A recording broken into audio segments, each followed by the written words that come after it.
Promote a culture of inclusion, supercharge your communication, and unleash the full potential of your teams and leaders with the Inclusive Handbook collection from the Diversity Movement.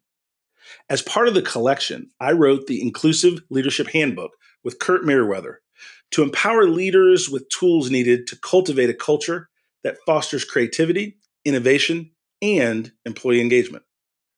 Through strategies, exercises, and self-reflection, leaders at all levels can enhance their effectiveness. Learn more at thediversitymovement.com/store. Use code HOL at checkout for 25% of your first order.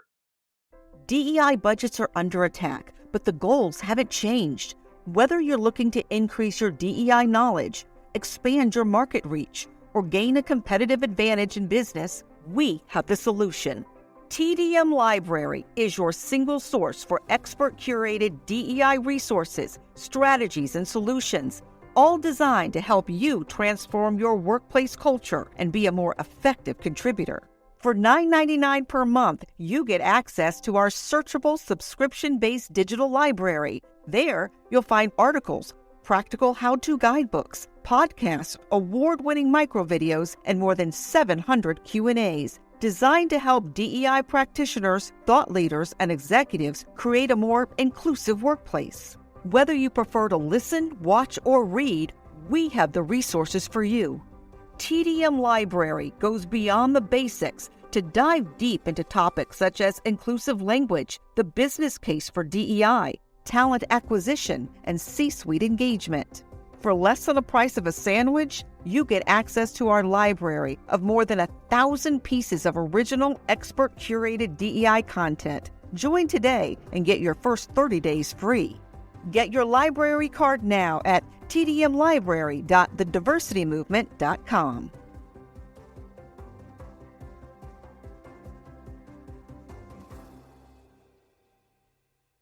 You can't stop me, nothing's gonna stand in my way.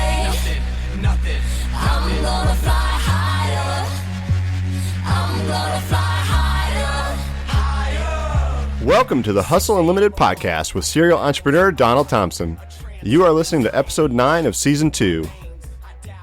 Today we talk to a guy who worked at Goldman Sachs, wrote for Sports Illustrated, was involved with one of the most high-profile trials of the 2000s, wrote sitcoms in LA, co-founded a technology startup in Chicago, and is now the person startups in the Triangle want to talk to when they're looking for a little publicity.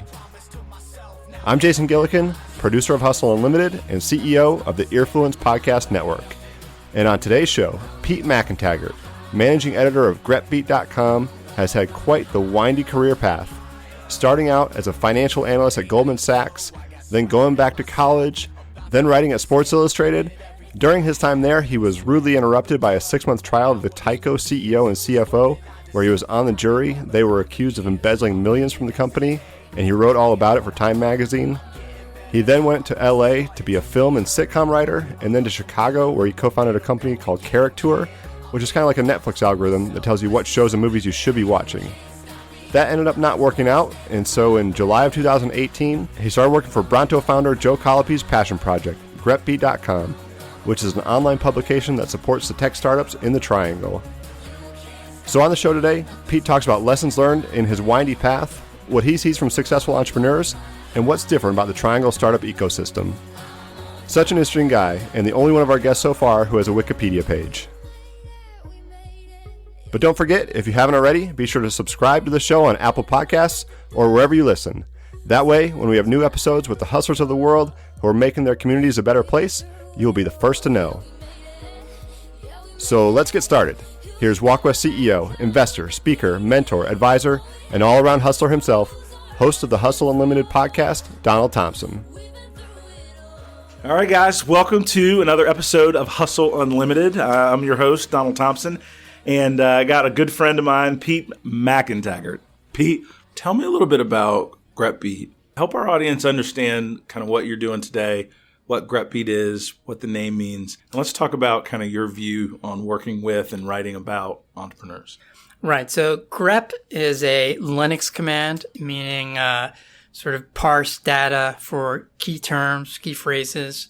Our conceit being we sift through the news and just bring you the relevant and interesting parts. And Joe Colby, his background is in tech, and he's a programmer as well. That was his idea. He actually wanted to call it the grep, but he couldn't get the domain, and so grepbeat it is. Actually, when I first sat down and when we got together, when it was clear that we were both serious about whether this might happen. So, all right, question number one, how wed are you to the name? And the answer was fairly wed. So I was like, all right, well, let's move on to how much you want to pay me. It's like, I'm not going to die on that hill. But yeah, so that's where the name is from. And so it does have a tech focus. So we don't cover life sciences. It's definitely on the tech, software enabled in broad terms, or really in practice, it ends up being kind of anything not life sciences or biotech. Like what is, Madi Energy? That's not really a tech company, but it's tech people drink it, right? Yeah, it's a startup people drink it. It's a startup, right? And so it's the startup community. Okay, it's very much Joe's vision. I'm exit event before my time, but you're probably familiar with that site. And that went away, I guess, October of 2017, around that period. And so that's what Joe felt, that there was a space and kind of a need for something to step in and try to tell the stories of especially early stage tech startups and trying to, with other people, try to lift this startup ecosystem. Yep, in this area. When you think about the folks that you're covering, what are some of the more interesting companies our listeners might not have heard of that you think are doing great, that are doing interesting stuff that you've had fun covering?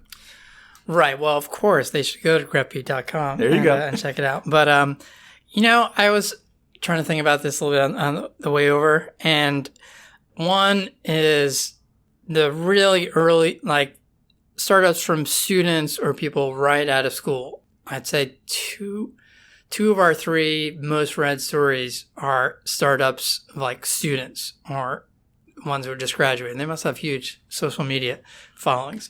And one that was a woman who makes sudsy, kind of dehydrated shampoo, particularly when you travel. So like shampoo and soap, that's sort of an old dehydrated ball. So it's not a problem that I have often. I don't travel a lot of shampoo, but apparently it's a common that some people have where their shampoo will kind of bust in their luggage. Yep.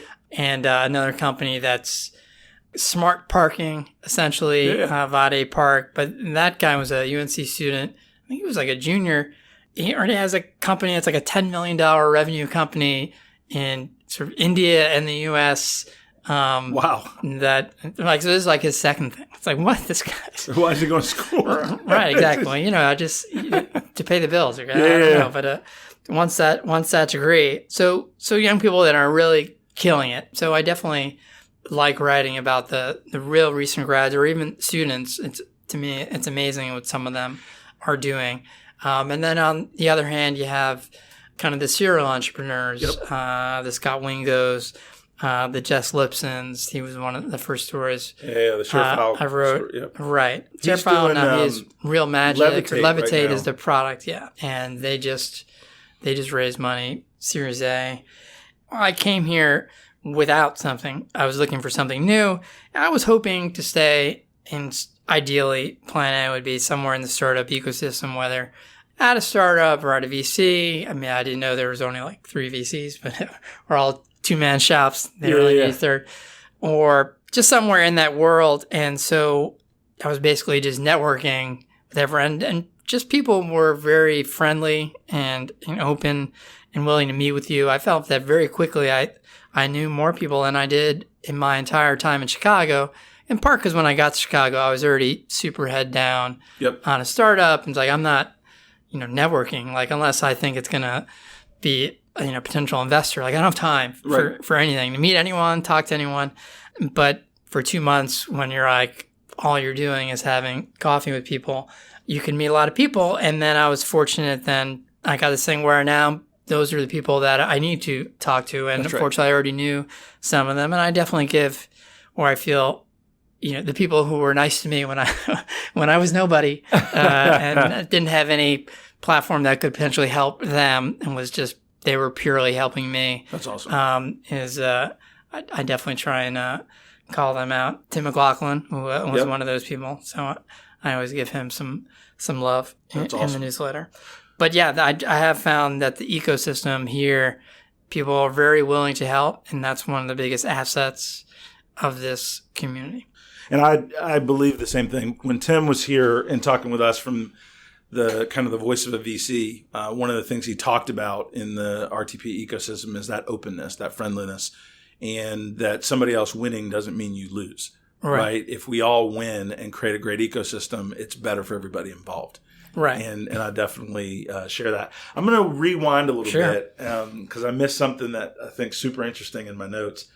You were on, like, for 6 months, a jury with Tycho, yes. like a big, like, can you give Tycho won because there was a sequel. Okay. I was not in the sequel. Can you give a little background there? Because that's, like, super interesting. Yeah, that would be several podcasts on its own, sort of a web series. What is some words? So yeah, I just showed up at jury duty and I get put on a case that lasted 6 months. So Tycho still is actually a conglomerate in the sense that it owned a bunch of very different businesses that didn't really fit together. I mean, one ADT, something people, the home security system is one of them. Tycho is like sort of like fire sprinklers, and so they had a bunch of different businesses that didn't really, but they were very acquisitive. And they grew really fast in sort of the late 1990s. And then the CEO and CFO got charged with essentially embezzling a lot of money from the company. And so that was the trial I was on, the two of them. And they told us it might last like 2.5, 3 months. And I was like, that seemed like the longest thing anyone could imagine. And it lasted 6 months.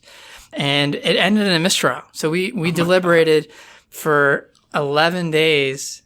11 or 12. So on the 12th day, they just when we were about to get a verdict, they stopped us because one of the jurors had gotten like a threatening letter.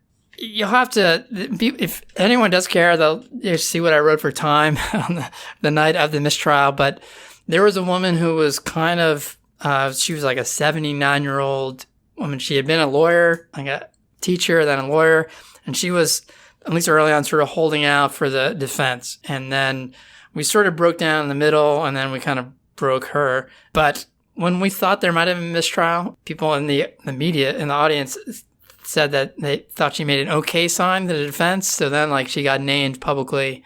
And then even though we sort of got things sort of back on the rails the next week, she got this letters and a call. And so they had called a mistrial. It was not a hung jury, which I'm very adamant about because we would have gotten a verdict. But so they retried them, and they were convicted on maybe like 21 of 22 counts. I was actually sort of, I don't know, I was involved in it was a very intense experience. And the fact that we didn't have a verdict at the end, I was pretty upset.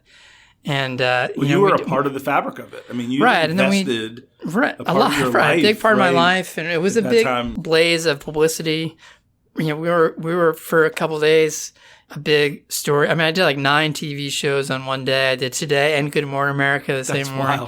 By the end of the week, they were sort of tired of us when they realized that we didn't resolve anything. But I mean, so after the trial ends, the fact that there would be a retrial, both sides tried to talk to you. And the defense lawyers, I was like, I respect you have a job to do, but I read what I wrote on Time. They did it, all right? I mean, fundamentally, so I'm not helping you out. And then the DAs, I was like, I brought it at lunch. Like, I'll be here as long as you want. Yeah, I was there for like 8 hours. During the retrial, when the CFO testified again, the CEO, Kozlowski, did not testify in our case. He did testify the second time. But anyway, they said, hey, would you take a look if we send you a disc of what the CFO said this time to compare to what he said last time? Tell us what you think. I was like, what do you think I've been waiting for? Yeah, of course. Stayed up all night.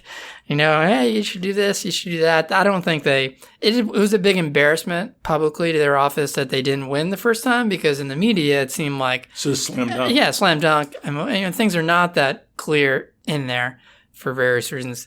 And they had brought in someone new to kind of lead it, and I don't think he wanted anything to do with, the first jury that Yeah, they probably thought drop the ball, though we did not. At any rate, so yeah, that's it gets me very worked up. What learning of anything that was super positive that it brings you to current day? Like sometimes we have experiences that are standalone. Right. I would say right in the very immediate aftermath, I felt like sort of dismayed about the jury system because this was a case where there were two defendants, so they could each have sets of lawyers and sort of tag team, and they were very expensive. Their lawyers were on the whole better than the DAs. I mean, the DAs had some talented lawyers, but like they were big money people, and they just, you could tell that they had an incentive to just confuse things. Because if you're just kind of like, I don't know what the heck's going on, I can't send people to prison if I don't know which way is up. Got it. And some to me was like, I felt some of the things I could see that they were just deliberately making it confusing and seeing that it was working on a lot of the people in the jury. But I will say, after I did a lot of reading on jury systems, in part I was trying to sell a book, and then I felt a lot better because I do feel we did get there as a jury, as kind of difficult as it was, that without sort of the outside thing, that as much issues as we had, that we did get there. Gotcha. We were getting there, and because we did ultimately listen to each other, sort of. No, I get it. So let me ask this, and I know I'm going a winding, but now you've had all these various experiences. You were a part of a startup. What are some of the things that you've learned and seen that are consistent threads of the successful people that you talk to, both in sports and tech and different things? What are some of those consistent things that, the language of winners or the behaviors of the successful that you've seen? Well, let me take this a few different ways. One thing I sort of felt that if I was ever going to do a tech startup again, I would not do it without a technical co-founder, because I'm not a technical person. And I just think you need to have, if that's not your skill set, you need a founder who is that person, because it didn't really work with us if there's not someone who's all in.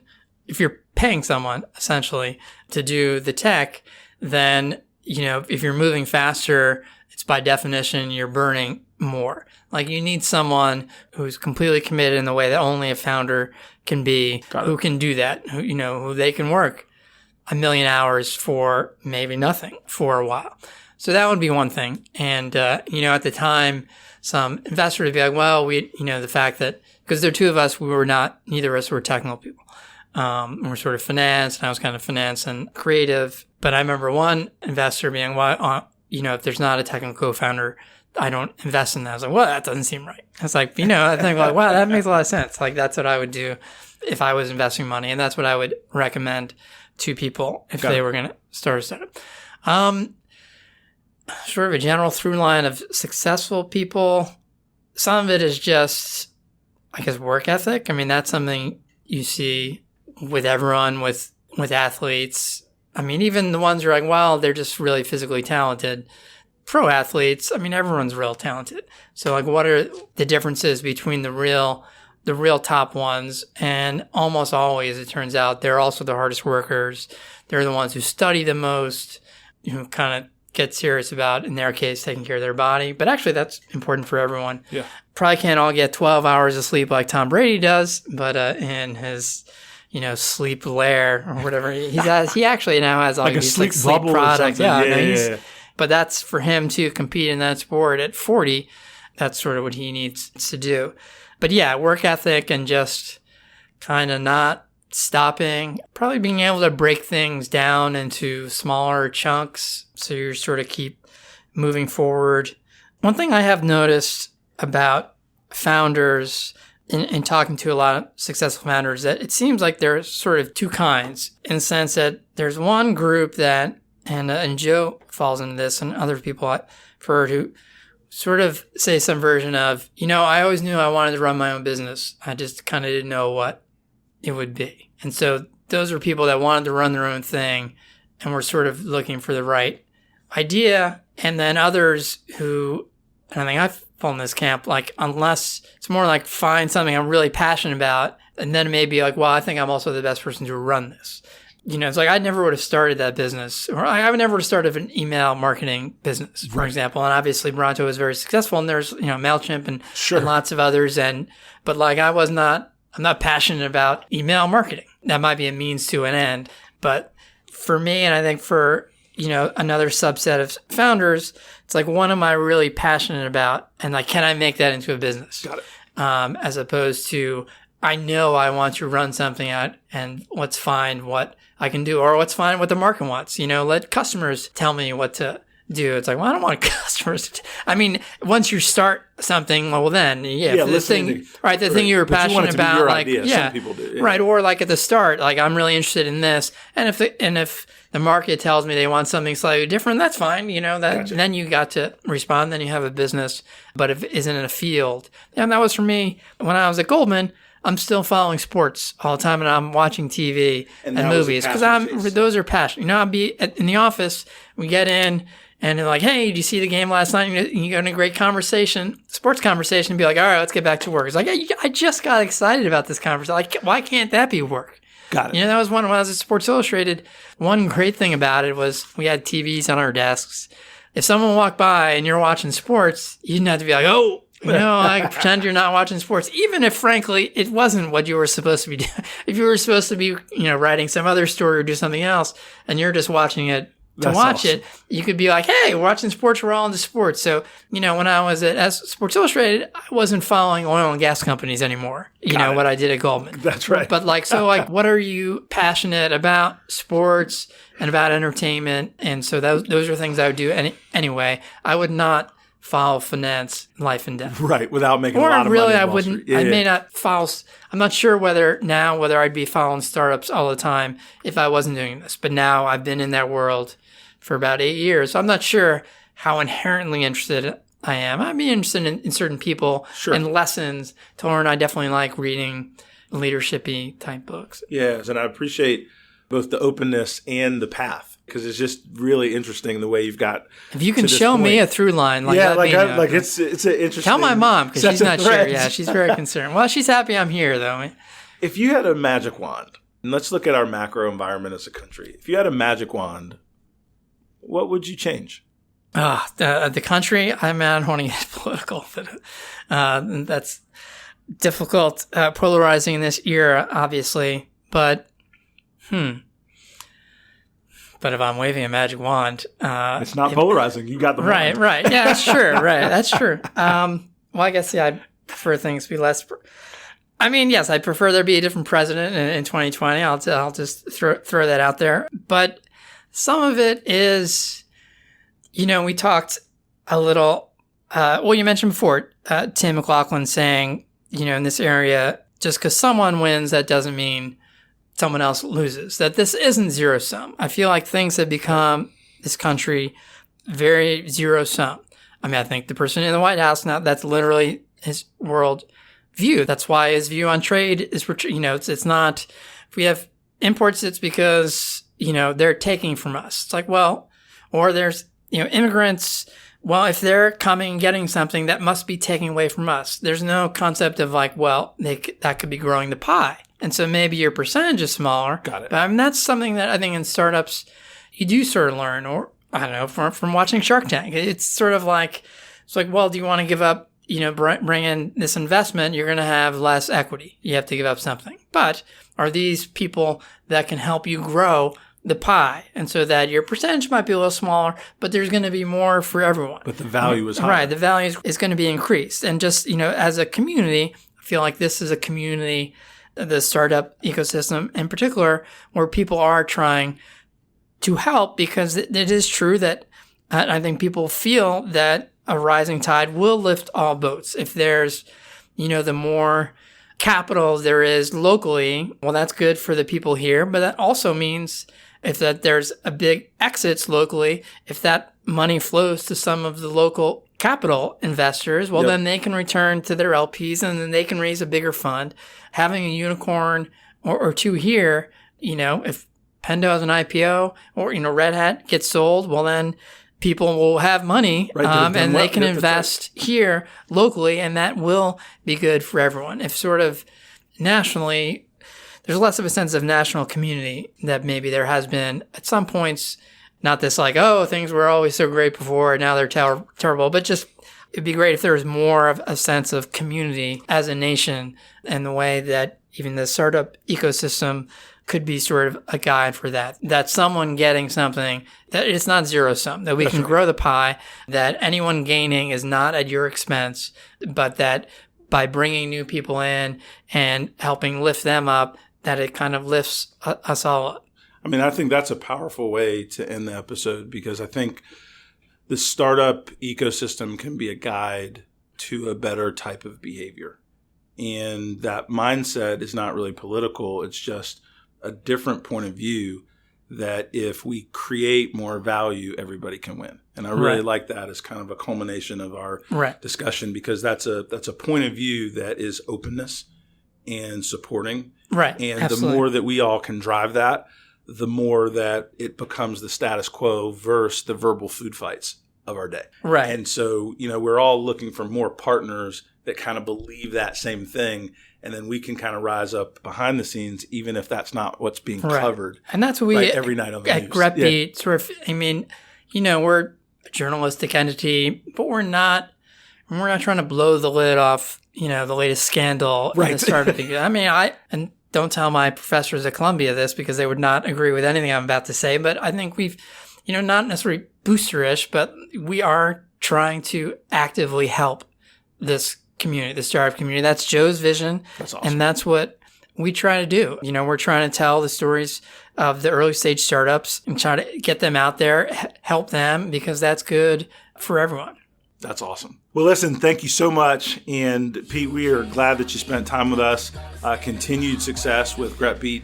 And we hope you'll be a friend of the show, and then we'll stay in touch with all the different things we're doing. And so thanks so much for hanging out with us. Yeah, sure. And everyone get my newsletter. It's wildly entertaining, I'm told.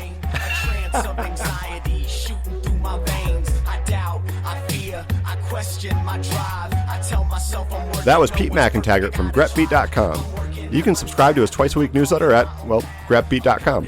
Follow along on Twitter at GrepBeat. And in the show notes, we'll link the article that Pete wrote for Time Magazine about the Tyco case, which is called One Angry Man. Thanks, Pete, for coming on the show and supporting the local startup community. It's so true, like he said, that a rising tide lifts all boats, and we're seeing that so much in this area. This episode was edited and produced by me, Jason Gillikin, for Earfluence. For more on the Earfluence Podcast Network, visit earfluence.com or check us out on social media. We're at Earfluence Media. Intro and outro music for this episode is You Can't Stop Me from Jensen Reed. Thanks for listening, and we'll see you next time on Hustle Unlimited.